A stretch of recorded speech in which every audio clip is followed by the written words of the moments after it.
Welcome back to the Stirling Business Podcast. My name is Neil Munday. I'm coming to you from Studio King Street in the heart of Stirling. Today we have a guest. We have a bonus episode actually with a bit of a Christmas theme. So my guest today is Dr. Tom Christie from Extremis.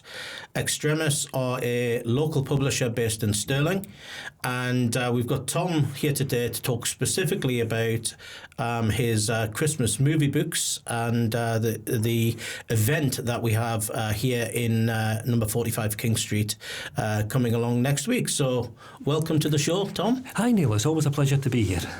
I know, friend of the building. Absolutely. A friend of the studio as well. So, Tom, for the listeners, it'll probably just be a good idea to hear a little bit about Dr. Tom Christie and your sister Julie in business together.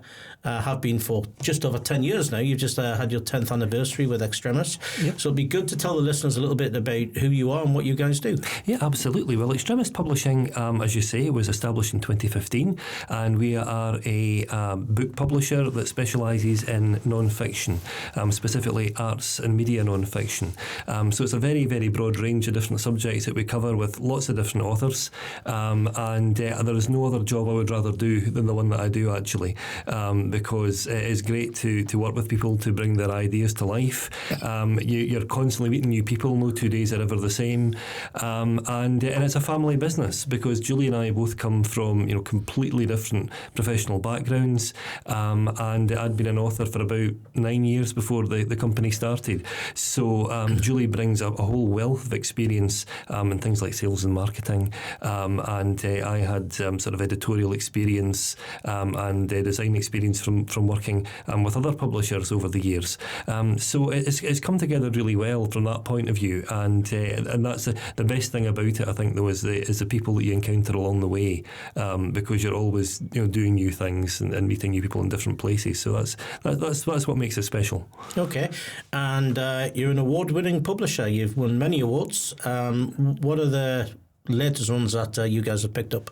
Well, we recently found out that we've won a Scottish Enterprise Award. That's coming. The news will be coming later this month. And we were in Edinburgh at the Village Hotel to collect an Innovation and Excellence Award a couple of weeks ago. It's one of those things, actually. It's always nice to be recognised for what you do, but I think it spurs you on to try new things as well. And I think the impetus is always there to try and innovate, especially in something like publishing, where people are always looking for new ideas. Mm-hmm. So yeah, we're absolutely delighted to be there. So what makes Extremis different then from an innovation point of view? Well, lots of different things really. Primarily, I would say it is to do with our distribution method, because we use a digital distribution method, which means that physical books can land in overseas markets in around 89-90% of the globe. So that's much better from an environmental point of view. It means that books can go to places like Australia or Canada or Brazil without having to pack them on a plane and send them halfway around the world. It can be sent digitally but then produced physically. So that's been a very useful point of view, from that standpoint.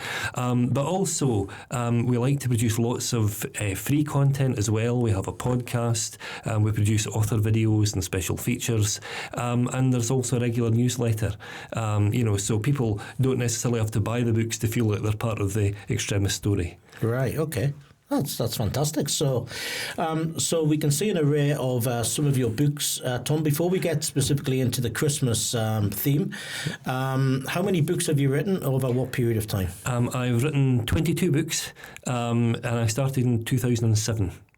So predominantly writing about popular culture, sometimes literature, sometimes digital culture and humanities, but quite a bit about film history. And this is where the Christmas movies come in. Okay, that's wonderful. So you've written 4 books on the topic of Christmas movies. Do you want to take us through a chronological kind of order of when they started and bring us up to the current day? Yeah, sure thing. Well, it all really started a long time ago, actually, because a specialist publisher down in Kent worked with me to produce a book on the history of Christmas cinema in terms of what was a Christmas movie? What can we typify in terms of themes, in terms of subjects? What makes a movie specifically a Christmas movie rather than a movie that happens to be set at Christmas? So that came out a long time ago, about 2011, I think it was published. And at the time, I thought it was useful to have written a book about these different themes, but it would be much nicer to write about every individual decade and look at the themes that came out of those periods, because there are very definite themes that emerge from these films. So this series of books, it took me about 10 years, give or take, to research it and write it. Yeah. So it comes to about 500,000 words altogether over the 4 volumes. But the Christmas movie itself really begins round about the end of the Second World War and that immediate post-war period. That's when you're seeing films like It's a Wonderful Life, Miracle on 34th Street, and actually a lot of good films that are virtually forgotten about now, like It Happened on Fifth Avenue and Holiday Affair. Many of these films are quite contemporary, but they take Christmas themes and they kind of update them, so they make them very modern and they make them very accessible to the modern audiences of the time. And that continues into the 50s. You get some really good, really unforgettable films like Scrooge with Alistair Sim, and White Christmas, and Made in Vistavision with Bing Crosby and Danny Kaye, about 54, by Michael Curtis. And then you have this long period, this long wilderness period, where Christmas movies aren't really being made to the same extent. There's a number of reasons for this, and the predominant one, of course, was that people were selling colour televisions. So they wanted you buying TVs. They weren't that bothered if you were, going to cinemas to see Christmas movies. So immediately you have that commercial issue of why would you make a film that's only going to make money in November, December?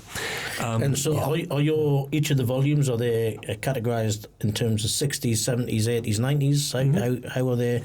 Yeah, that's absolutely right. They're all in individual different periods. So the golden age of Christmas movies covers the 40s and 50s. You then have that wilderness period covered in the seriously groovy movie Christmas. And then suddenly you get into the 80s and the Christmas movie's suddenly back in vogue. They're making lots of money at the box office. They're much more culturally significant, sometimes a bit more political than they were. And then by the time you get to the totally bodacious 90s Christmas, they're really back in the eye of popular culture. You have films like Home Alone, which was enormously popular, The Nightmare Before Christmas, loads of films like that. That really managed to centre the Christmas movie back, in the public eye, and of course by the time you hit the millennium, everything changes. You have the boom in Hallmark movies and other TV movies featuring Christmas. I mean, there are literally hundreds and hundreds of them now. So the interesting thing about this, of course, is that you see the change in cultural attitudes towards Christmas movies. You see what makes them significant and also commercially viable as well. So I've got to ask you the question, right? Being a bit of a Christmas movie buff, right? Very topical at the moment. It's all over the TV. Is Die Hard a Christmas movie or not? Well, there is the $1 million question, isn't it? Because people have very strong views on this. My own view is that it probably is a Christmas film because it's set entirely on Christmas Eve. It's all about a man trying to get back to his family for Christmas. You have Hans Gruber, the villain, which is very similar to Franz Gruber, the composer of Silent Night. You have all of those Christmas carol motifs woven very skillfully through the soundtrack by Michael Kamen.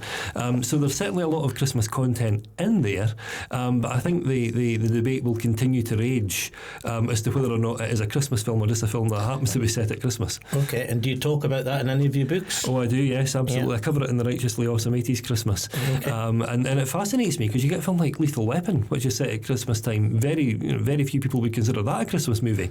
It's much more of a kind of gritty cop drama. But yet Die Hard, I think, I think also the second one, Die Hard 2, the debate will continue to rage. Fantastic. So where can people get access to your books, Tom? Well, they're available wherever books are sold, so you can get them online. You can buy them from independent bookstores if you have the details. And they are, as I say, available all around the world. So, you can certainly get access to them from all of the big online retailers. Fantastic. Right. So we have an event coming up, or you actually have a series of events coming up over the course of the next week. But we're privileged to be able to host yourself for an event next Friday the 12th. Mm-hmm. Do you want to talk to us a little bit about what that event is going to involve, and hopefully we'll get some interest from some of the listeners? Well, that's great. I mean, I'm thoroughly looking forward to it, actually, and it's going to be so good to speak to so many people who are really enthusiastic about cinema generally and Christmas cinema specifically, because the topic of this particular presentation is going to be the seriously groovy movie Christmas. That's the most recent of the books, and it's going to be covering that Bermuda Triangle of Christmas movies, that forgotten period in the 60s and 70s, because the interesting thing about it is lots and lots of really good films were being made for TV. You get films like The American Christmas Carol with Henry Winkler from Happy Days, stuff like that. That's all happening on TV, that doesn't get anywhere near a cinema. So what is being made for cinema falls into two categories. You get very, very unusual films that you wouldn't associate with Christmas, like The Apartment by Billy Wilder or The Lion in Winter with Peter O'Toole and Katharine Hepburn. And then you get films that are completely off the charts. You get films like The Christmas That Almost Wasn't, Santa Claus Conquers the Martians, and possibly the worst Christmas film that was ever made, Santa Claus and the Ice Cream Bunny.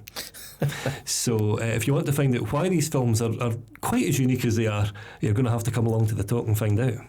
Right, okay. So about 2 hours worth of content next Friday? Is that what we're going to cover? It can be as long as you want it to be, because some of these films you could talk for some length, and the reason for that is because the story behind the movie is actually almost as interesting, if not more so, than the content of the movie itself. Right, okay. So it is a free event for those that are listening that would like to come along. There is an opportunity to make a donation to Fourth Giving, which is a local charity here in Stirling. So please feel free to come along for mulled wine, hot chocolate, and some marshmallows to see Tom's talk. So we look forward to that, Tom. Yes, thank you very much, and thank you for inviting me. It's always a pleasure to be here. Yeah, that's great. Okay, well, we look forward to seeing you again next week, and until then. Thanks for coming in, Tom. Yes, thank you, and Merry Christmas as well. Merry Christmas to you too. Thank you again for joining the Stirling Business Podcast, and thank you to Tom for coming along today to talk about his range of Christmas movie books. And please come along to our event next Friday at 45 King Street, starting at 2 p.m, and register on Eventbrite. And until next time, for our next guest, we'll see you very soon.